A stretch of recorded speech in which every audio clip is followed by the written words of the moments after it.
ने धम्मपद की गाथा का आधा हिस्सा सीखा था। क्या सीखा था? अन्या हि लाभुपनिषा अन्यानि बाणगामिनी एवमेतं अभिज्ञाय भिक्खु बुद्धस्य सावको सकारं नाभिनन्देय विवेकमनुदुह्यते।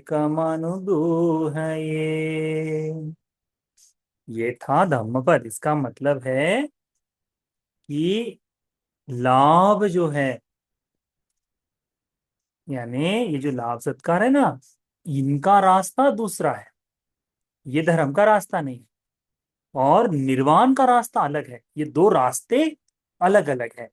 जैसे हम कहते हैं ना कि एक ही रास्ते पे चलो तो तुमको दोनों चीजें मिल जाएगी। परंतु लाभ सत्कार जो है ना, उसका रास्ता भगवान कहते हैं अलग है। और निर्वाण का रास्ता अलग है। तो इस रास्ते पर चल करके किसी को यदि फेमस होना हो, बड़ा है ना, बड़ा यूट्यूबर बनना हो, वो क्या बोलते हैं इसको, यो यो करते हैं ना, वैसा हो, म्यूजिक डायरेक्टर बनना हो, तो बड़ा बड़ा काम है कि नहीं। जिसके से बहुत सारी फोटोज चलनी हो, रेड कारपेट पे चलना हो, ऐसा किसी को लगता होगा कि नहीं। तो वो सारी चीजों का रास्ता अलग है। परंतु भगवान जिस धर्म को बताते हैं ना, निर्वाण, मुक्ति, उसका रास्ता अलग है। तो ये दो रास्ते अलग अलग हैं। तो इसीलिए जो भिक्षु चाहता है, ठीक है, जो भिक्षु चाहता है कि मुझे इस भगवान बुद्ध जी के धर्म को पूरा करना है, उसने क्या करना चाहिए? ये जो लाभ सत्कार है ना, इसको दूर करने चाहिए। सत्कारं नाभिनंदेय। कोई प्रशंसा करता है, कोई की बहुत अच्छा कहता है, हाँ भंते जी आप तो स्मार्ट हो, हाँ भंते जी आप ही है। तो ऐसी चीजों का जो सत्कार है, प्रशंसा है, इसको दूर कर देना चाहिए। भिक्षु ने अपने मन में नहीं चढ़ने देना चाहिए।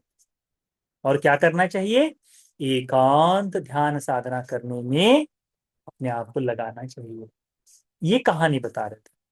अब इसकी कहानी जो है, हम लोगों ने पिछले बार आधी सुनी थी। क्या सुना था? हमने सुना था सारिपुत्र भंते जी के पापा के मित्र जो है, वे सेवा करना चाहते हैं, परंतु उनके पास धन नहीं था। तो हुआ ये कि उनके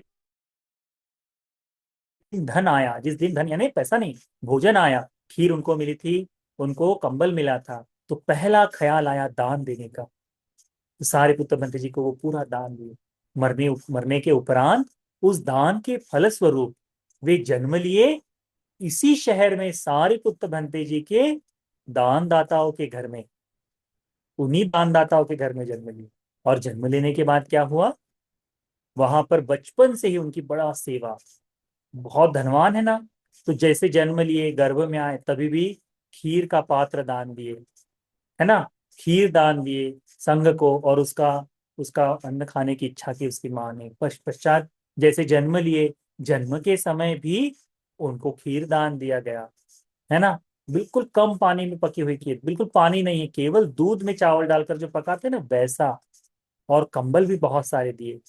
फिर जैसे जैसे वो बड़े हुए, 7 साल के हुए, तो सारे पुत्रबंधु जी के पास प्रवज्ञा की इच्छा चाहिए। जब ये इतना धनवान बेटा प्रवज्जित हो गया, तो मम्मी पापा ने 7 दिनों तक भिक्षुओं को केवल खीर खीर ही दान दी थी। तो जब भंते जी पिंडपात के लिए गए, तो उनको जो दान मिला, तो एक ही दिन में या 2 दिन में 1,000 भिक्षुओं का भोजन मिल पाया, इतना दान मिला। तो वो जो छोटे भंते जी है, तिस्स भंते जी, उन्होंने वो भी दान दे दिया। इसीलिए उनको दायक तिस्स कहा गया। पिंडपाती का तिस्स, पिंडपात देने वाले, पिंडपात दायक तिस्स कहा गया। फिर जब ठंड का मौसम आया, और ठंड के मौसम में जब उनके पास कंबल नहीं था, जब भिक्षुओं के पास कंबल नहीं था, तो उन्होंने कहा जो जो भिक्षु कंबल चाहता है वो मेरे साथ आए। तो कंबल उनको 1,000 कंबल मिले एक ही दिन में। तो जब 1,000 कंबल भिक्षुओं को दान दिए, तो उनका नाम पड़ा कंबलदायी तिस्स करके, है ना, कंबलदायी तिस्स। फिर उसके बाद में जब वो जंगल में गए एकांत ध्यान साधना के लिए, तो एकांत साधना के लिए क्या हुआ, उन्होंने बताया कि मैं जंगल में रहना चाहता हूँ। तो उनको उन्होंने अपना नाम क्या बताया, वनवासी तिस्स। वनवासी तिस्स यानी वन यानी जंगल, वनवासी यानी वास करने वाला, जंगल में रहने वाले तिस्स। ठीक है, तो जंगल में रहने वाले तिस्स। अब ये तिस्स भंते जी इसी तरह से ध्यान साधना करते करते अरहंत हो गए। अब अरहंत होने के बाद सारिपुत्र भंते जी को लगा कि मैं मेरे शिष्य तिस्स को मिलने जाता हूँ करके, मैं तिस्स को मिलने जाऊंगा। तो सारिपुत्र मोगलायन भंते जी के साथ तिस्स भंते जी जंगल में थे, वहां गए। तो वहां के लोगों ने सारिपुत्र मुगलान भंते जी को देखा और बड़ा आनंद हुआ। कहा भगवान भंते आपकी तो केवल बात ही सुनी थी, है ना, पर आप अभी आए हैं तो आपको देखने का मौका मिला, तो आइए ना भंते जी चले। तो फिर किस्सा भंते जी को बताते हैं कि आपके गुरु आए हैं, तो जो पूरा उनकी व्यवस्था कराते हैं कि आए हैं भंते जी, उनकी व्यवस्था करो करके, तो बहुत सुंदर से। अब जब सारिपुत्र मुगलान भंते जी की सारी व्यवस्था हो रही थी तो रात हो गई, रात का समय हो गया। और पता है फिर सारिपुत्र पंत जी ने क्या बोला, कहा उपासको अभी बहुत रात्रि हो गई है, इतनी रात्रि में अभी तुम घर जाओ, धर्मदेश ना कल सुबह होगी। ठीक है, तो क्या हुआ, लोग कहने लगे, देखो बच्चों, आज भी ऐसा होता है, पहले भी ऐसा होता था। लोग पता है क्या कहने लगे, भंते बड़ा दुर्लभ मौका मिला है सारिपुत्र मुगलान भंते जी को देखने का, आपकी बात को सुनने का, बगैर धर्म देश ना सुने मैं हम लोग यहां से नहीं जाएंगे, रात हो जाए चल जाएगा, पर हम लोग धर्म देश ना सुने बगैर नहीं जाएंगे। फिर क्या हुआ, सारिपुत्र मंत्री जी ने बोला ठीक है, एक काम करो, हमारे देश ना सुनना, ये जो तीस बनते जी क्या ये देशना नहीं करते तुमको। तो कहते हैं लोग, लोग तो है ही ऐसे ना, लोग कंप्लेन करते हैं, पता है क्या कंप्लेन करते हैं, लोग कंप्लेन करते, कंप्लेन का पता पता है ना। हम्म, नाम बताते हैं ना, दूसरों को बता, अरे इसने ऐसा किया उसने वैसा किया, ऐसी कंप्लेन करते हैं। क्या करते हैं, कहते हैं बनते, ये जो वनवासी तिस्स बनते जी है ना, हमारे पास इतने दिनों से रह रहे हैं, पूरा वर्षावास हुआ, परंतु केवल दो ही बातें बोले हैं। क्या बोले हैं, सुखी हो जाओ, दुख से मुक्त हो जाओ। क्या बोलते हैं,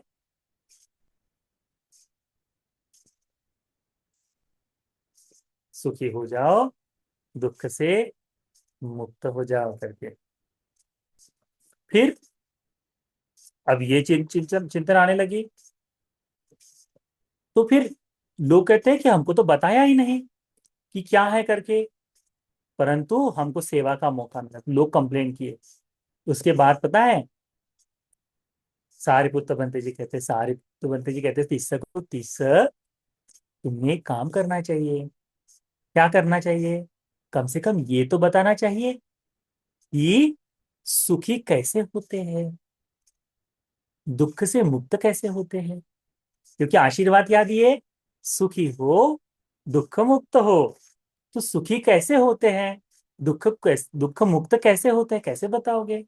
तब तब ये तिस्स सामनेर में क्या तिस्स सामनेर बंती जी ने क्या किया, वनवासी तिस्स बंती जी ने पूरे सूत्र पिटक का सारांश निकाल के, ये पूरा एक एक करके पांच निकाय का अर्थ निकल करके, स्कंद धातु आयतन इनका पूरा विस्तार करते हुए, कोई व्यक्ति कैसे कैसे तुम दुख से मुक्त हो जाता है इसके बारे में सिखाया।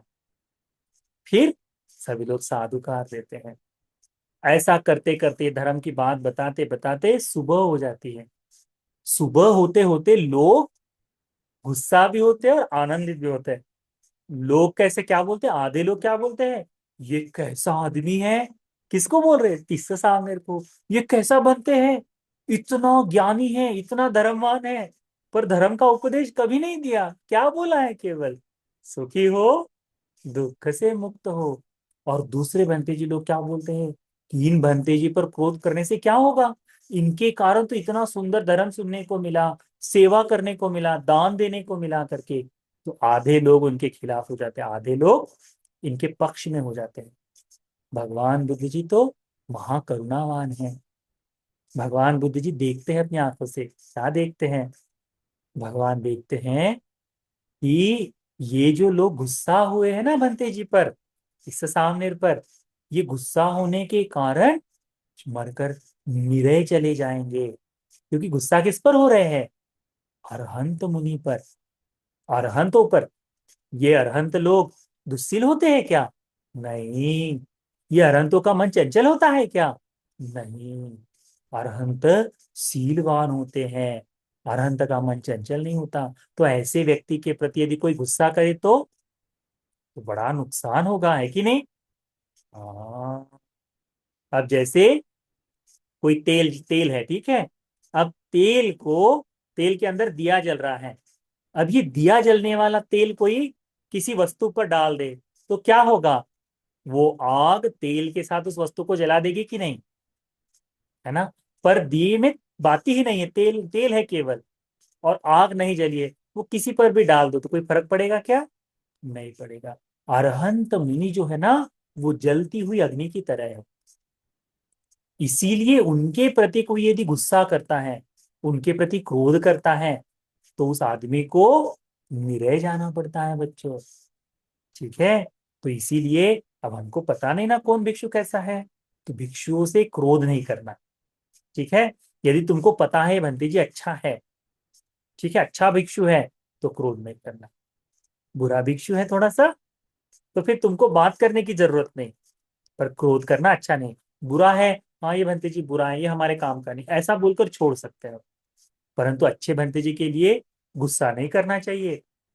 नहीं तो होगा ऐसा कि तुम लोग यहाँ से निरे जाओगे, और जब जन्म लोगे तो यहाँ दो बड़े बड़े सींग होंगे। तो किसको चाहिए सींग? हाँ, एक तो बकरा बन सकते हो, नहीं तो गाय, बैल, भैंस भी बन सकते हो। काला किसको बनना है बताओ? हाँ। या फिर यक्ष बन सकते हो, जिसके बड़े बड़े यहाँ से दो दांत हो, सींग जैसे चीजें हो। अब बताओ। इसीलिए बंते जी पर गुस्सा नहीं करना। बंते जी लोग गुस्सा करते हैं ना, वो भी ऐसा ही फल पाते हैं। इसीलिए उन्होंने भी गुस्सा नहीं करना चाहिए। पर तुम तो नहीं बोल सकते बंते जी को, इसीलिए जो गुस्सा करे उस बंते जी को ऐसा हाथ जोड़ दे, ठीक है बंते जी, टाटा बाय बाय। ठीक है। धर्म से सीखना है, धर्म से जीवन जीना है। भगवान बुद्ध जी ने देखा ये जो लोग हैं असंतुष्ट हैं, इस कारण से गुस्सा हुए हैं, इस कारण से उन भंते जी की जो निंदा कर रहे हैं ना, वो निंदा करने वाला व्यक्ति दुर्गति में जा सकता है। तो क्या करना चाहिए? भगवान बुद्ध जी स्वयं ही उस जंगल में गए। अब भगवान भी गए, और लोगों को बड़ा आश्चर्य, सारिपुत्र भंते जी आ गए हैं, मोगलायन भंते जी आ गए हैं, और अभी भगवान बुद्ध जी भी आए। भगवान बुद्ध जी ने आकर सभी को शांत कराया, सभी बहुत सुंदर बुद्ध सहित पूरे संघ को भोजन दान का निमंत्रण, सारा चीज।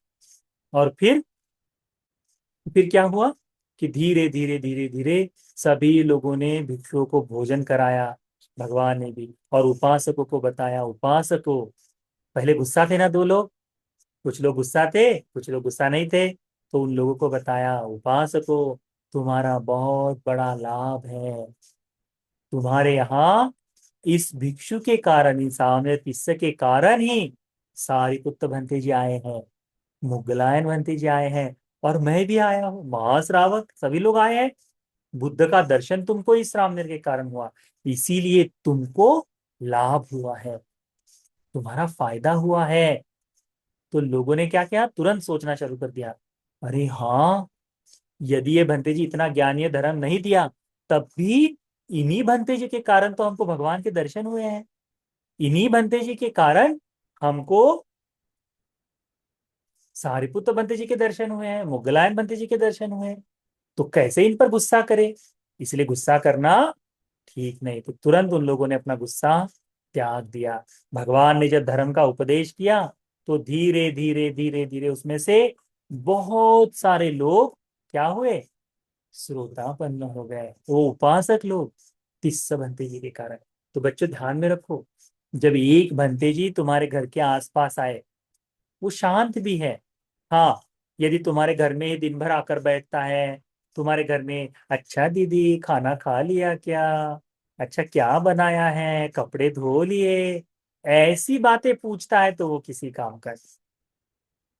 जो भिक्षु शांत रहता है, अपना ध्यान करता है, अपना है, लोगों के धर्म के लिए काम करता है, वो भिक्षु, तो वो भिक्षु तुम्हारे पास रहने मात्र से ठीक है। जो भिक्षु दूसरे की चुगली करता है, वो गलत है, वो गलत है, वो अच्छा अच्छा उसने तुमको ऐसा बोला, तुमको उसने ऐसा बोला, अच्छा वो ऐसा बोल रहा था, वो ऐसा बोल रही थी, ऐसा कहने वाला भिक्षु क्या करता है? झगड़ा लगाता है। वो ठीक नहीं बच्चों।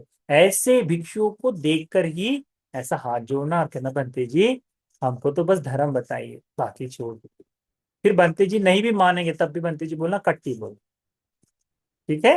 हाँ, परंतु भिक्षु केवल धर्म से होना चाहिए बच्चों, ध्यान रखो। तो भगवान ने जब अनुमोदन किया, तो बहुत सारे लोग ये हो गए, श्रोतापन्न हो गए। भगवान ने ना एक एक कर श्रावण ने तिस्स को भी बहुत सा धर्म का उपदेश दिया, बहुत सारा धर्म का उपदेश दिया। और उसके बाद जब उपदेश दिया ना, तो शाम के समय भंते जी लोग इकट्ठा हो जाते हैं। ठीक है, तो शाम को भंते जी लोग इकट्ठा हुए, इकट्ठा होकर वनवासी तिस्सथेर के बारे में बातचीत की। कहा, वनवासी तिस्स बहुत कठिन जीवन जीता है, बड़ा कठिन जीवन जीता है। इसके जन्म के पास लोगों ने तो, इसके ज्ञातियों ने, मम्मी पापा लोगों ने तो बहुत दान दिया था, इतना ये भी किया था, परंतु ये अभी कहाँ रहता है? ये रहता है जंगल में। तो जंगल में रहते हुए कैसे करेगा जीवन? तो दूतांग का पालन करता है। तब भगवान बुद्ध जी ने वहां पर आकर सभी भिक्षुओं को ये कहानी बताई, ये धर्म का बात बताई। क्या बताया? अन्या ही लाभोपनिषा, लाभ को पाने का रास्ता अलग है। लाभ को पाने का रास्ता अलग है। जैसे तुमको कोई लाभ चाहिए, तुमको कोई फायदा चाहिए, तो उसके लिए तुमको दूसरे काम करने पड़ेंगे। परंतु अन्या निब्बान गामिनी, और निर्वाण का रास्ता अलग है। उसके लिए गृहस्थों के घर में क्या झगड़े चल रहे हैं वो देखने की जरूरत नहीं। उसके लिए ध्यान साधना, अपने मन को सुधारने का काम। एवमेतं अभिज्ञाय, ये दो रास्तों को अलग अलग देख कर भिक्खु बुद्धस्य सावको, ये भगवान बुद्ध जी का श्रावक जो है वो क्या करता है? सत्कारं नाभिनंदेय, सत्कार को त्याग देता है। विवेकम अनुब्रूह, ये अपने मन में चित्त को विवेक से एकांत करके आगे बढ़ाता है करके भगवान बताते हैं। कितना सुंदर है ना, कितना सुंदर है। तो इस बात को ध्यान में रखो, अच्छी तरह से ध्यान में रखो, ठीक है। तो ये जो कहानी है, ये वनवासी किस्से की कहानी तुम सभी बच्चों को धर्म को जानने के लिए, धर्म किस लिए है? तो मुक्ति के लिए है, ठीक है। तो इस बात का ध्यान होना चाहिए तुमको। कैसे? यदि तुमको फायदा चाहिए, तुमको तारीफ चाहिए, तो धर्म से नहीं। तुमको धर्म का जीवन चाहिए, तो फिर तारीफ की इच्छा मत करो। बड़ा सिंपल जीवन जियो, बड़ा सुंदर जीवन जियो, तुम्हारा बड़ा लाभ होगा, ठीक है। तो तुमने क्या सीखना है? बुद्ध विहार में आकर हमारा कोई नाम नहीं लेता, कोई दिक्कत नहीं, परंतु हम धर्म का अभ्यास करेंगे। कोई तुम्हारी प्रशंसा नहीं करता धर्म का पालन करने के लिए, कोई दिक्कत नहीं, क्योंकि धर्म हमारी प्रशंसा करेगा। हम धर्म के अनुसार जीवन जिएंगे तो हमारा जीवन कल्याणकारी होगा। इसीलिए बाकी चीजों को नहीं देखना है, ठीक है।